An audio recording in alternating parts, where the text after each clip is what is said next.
The first light of dawn crept through the city's towering buildings, casting a soft glow into Jack's cluttered office. His phone vibrated insistently on the desk, pulling him from his thoughts. He answered with a calm tone. "Hello, I'm listening." A hesitant voice broke through the static. "Good morning, sir. It's your assistant. We've got a charity trip lined up for today. Should I prepare anything for you?" Jack leaned back, eyeing the stack of blueprints and reports. "No, you handle your work. I'll manage this myself. I can go alone." The assistant paused briefly. "All right, sir. Take care, you too." Jack replied, disconnecting. Moments later, his mother shuffled in her slippers, scuffing the floor, her expression curious. "Is today the charity day?" Jack stood, stretching his stiff shoulders. "Yes, Mom. I'm heading to the hills to visit the elderly." "Are you busy?" She offered a faint smile. "A little. Sit down, dear." He gestured to a chair. "Where's Tu Tien?" "Upstairs." She answered, "Planning to go out today?" Jack considered it. "Maybe want to come along?" "I'm checking on the elders up there." Her eyes brightened. "That sounds lovely. Let's bring Tu Tien too." He grinned. "I'll ask if she's up for it. She might need a break upstairs." Tu Tien stood by the open window, the cool breeze ruffling her hair. As she gazed at the waking city, Jack approached quietly. "Hey, what's on your mind?" She turned a bit startled. "Oh, just getting some fresh air." He studied her pale face, feeling better.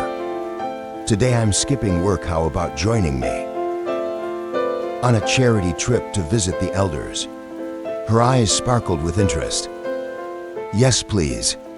Staying cooped up here is lonely." He nodded approvingly. "Perfect. We'll go together." Close the door. "Will you?" She moved to comply. "Is your mom joining us?" "Yes. She's getting ready. She's been isolated lately." Jack said, his voice softening. Tu Tien smiled. "I'll switch off the lights. Let's be careful on the stairs." Downstairs, he called out, "Mom, are you set?" His mother appeared, a small bag slung over her shoulder. "Yes, let's go. Maybe we should pick up some supplies on the way." The market greeted them with a symphony of vendor calls and the aroma of fresh produce. Jack scanned the stalls, his mind on the trip. Winter's approaching fast. Let's get blankets or warm clothes for the elders. His mother nodded thoughtfully. "Good call. The weather's turning." Tu Tien pointed toward a shop. "Look, that place has blankets, right?" Jack confirmed, "Plenty of choices here, Mom." "You lead the way." They stepped inside, the shopkeeper welcoming them warmly. "Show us your best blankets, please." Jack requested. The shopkeeper unfurled the selection. "All colors and sizes. Take your pick." Tu Tien and lifted a soft blue one. "This is nice. Let's get 3 different colors and add some pillows too." Jack agreed. "Quality ones, please." The shopkeeper nodded. "Pack each with a pillow." "Yes, 1 per bag." Tu Tien instructed. They chose carefully. The total ringing up at 1.5 million VND. "Thank you," Jack said. Passing the money, the shopkeeper beamed.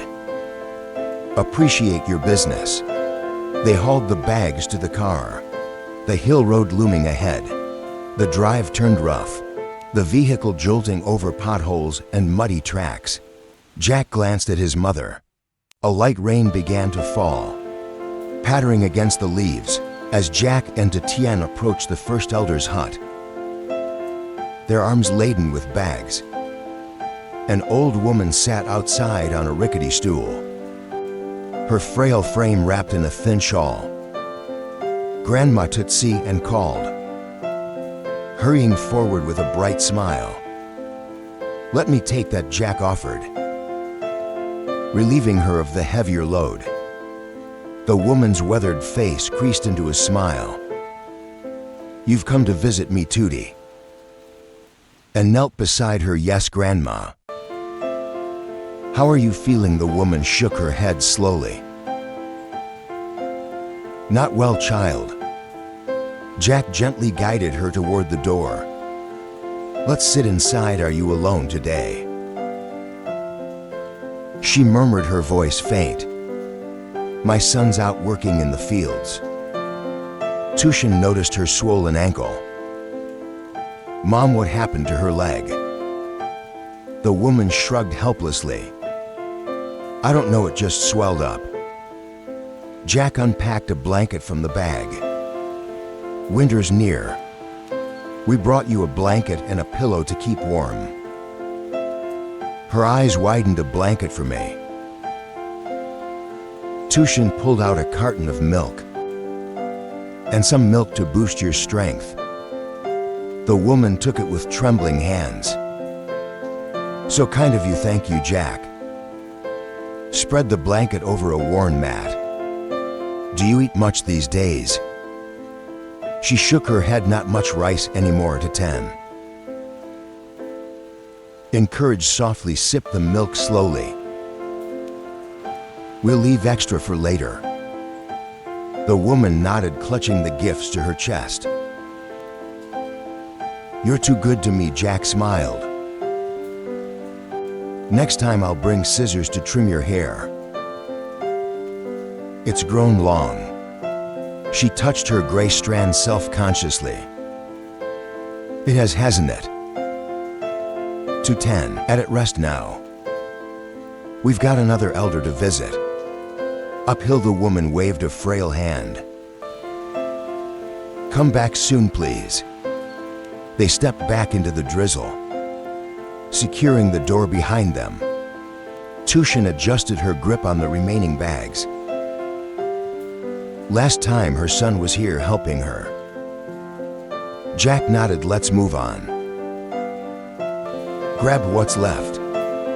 His mother tucked an extra milk carton into the bag. "I recall seeing her hauling firewood last visit." Tu Tien's expression softened. "That's her house up there." They ascended the muddy slope, the next hut materializing through the mist. "Grandma, we're here." Jack called out. The woman inside stirred, half asleep on a thin mat. "Just me today, my son's at work." She rasped. Tu Tien helped her sit up. "We brought a blanket and pillow for you." The woman's face brightened. "Oh, thank you so much." Jack set the items nearby. "Your son's busy, I take it." She nodded. "Always out earning." Tu Tien glanced around the dim interior. "No electricity up here, right?" His mother mused. "That's why she's out here." "I bet it's cooler." The woman sipped the milk tentatively. "I'm old, past 90 now." Jack marveled. "That's incredible strength." Tu Tien noticed her colorful scarf, like the ones from the Highlands. His mother chuckled. "Let's swap out her old pillow. It's worn thin." They replaced it with the new one. "Comfortable?" The woman nodded. "Yes." "Much better, Jack. Place the milk aside. Rest now. We'll check on you later." She waved. "Be safe descending." They passed vibrant vines climbing the trees. Tu Tien pointed. "They grow a lot of these here." His mother asked, "Do they sell them at market?" Jack explained, "Traders come to harvest them directly." The road was slick from yesterday's rain. "Lucky it's clear today," his mother noted. Another hut came into view, an elder tending a small garden. "Grandma, we're here to visit." Jack called. She straightened, smiling. Still holding on to Tien handed over the gifts. A blanket and pillow for the cold nights. The woman thanked them warmly. My daughter's inside, they entered. Finding her sewing by the window. "Bene well," Jack said. Offering milk, the woman sighed. "My children live on their own now." Tu Tien unfolded the blanket. "Keep warm with this," the elder shared her story. "I cook, grow corn, raise a few chickens to get by." Jack nodded. "You're tough at 77. She laughed, touching her silver hair. All gray now, they admired her spirit. Leaving her to her work, the trio trudged back, their hearts full yet burdened by the elder's struggles.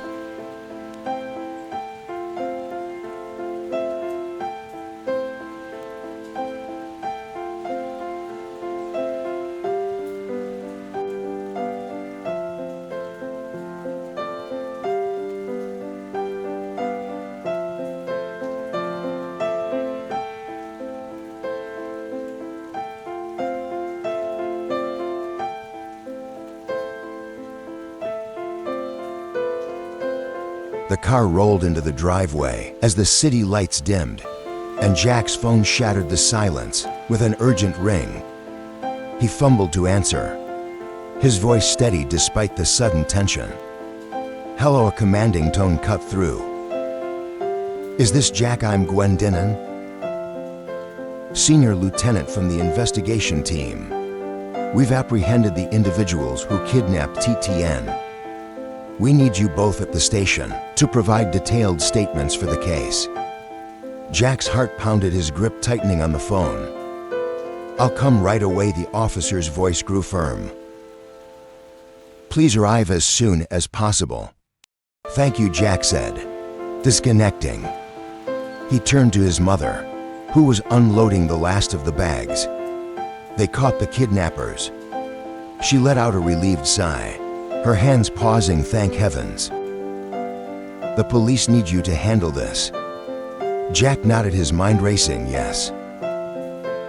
I'll drop you at Aunt Thursday's first." She agreed with a nod. "All right. Pick me up later when you're done." Tu Tien approached, her face etched with worry. "They really got the ones who took me." Jack placed a reassuring hand on her shoulder.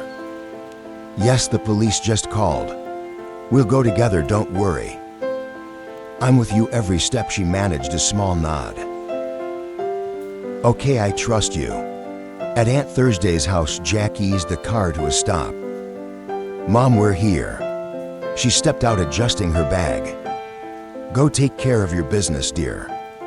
He drove off toward the station. Glancing at Tu Tien, "We're at the police station now." He said, "Stay calm. They just need to confirm the suspects' identities." Inside, the station buzzed with activity as officers greeted them at the entrance. "Jack and Tu Tien, correct?" Jack nodded. "Yes. That's us," the officer, a stern man with a notepad, explained. "The kidnappers are in custody. We need you to identify them." He pulled up photos on a tablet. "Do you recognize these individuals?" Tu Tien leaned in, her breath catching. "Yes. Those four, but there was also a man named Nam, wearing an orange jacket and a construction hat, and a woman in a full mask. I couldn't see her face," the officer scribbled notes. "Take your time, walk us through everything." Tootie and inhaled deeply. "Nam came to the farm, claiming Jack was hurt in an accident. He took me on a motorbike, then stopped at a remote spot. A masked woman appeared, and they forced me into a black car. Inside, a tall man with tattoos struck me, and I blacked out. I woke up tied to a tree, hearing from men discussing plans." Jack stepped forward, his voice steady. "I went to the farm that day, found her gone, and waited through the night. The next morning they called demanding 500 million Vietnamese dongs. I rushed home, grabbed the cash, and trekked 5 kilometers through dense forest and another kilometer up a steep hill to meet them. They let me see Tu Tien still safe but bound. I handed over the money, but they turned on us. Attacking with a club, Tu Tien shielded me, taking the blow, and we managed to escape. Someone must have tipped off the police. The officer nodded, piecing it together. Your secretary reported the incident. With the location pin we traced. We've detained 4, but Tu Tien's description suggests more are involved. The money you paid is with the court. We'll return it after the trial. Take care of her, she's endured a lot. Jack leaned in, his concern evident. So there are still people out there? The officer confirmed yes. We're pursuing them, you can go for now. But stay available. They left the station, the weight of unfinished business hanging over them.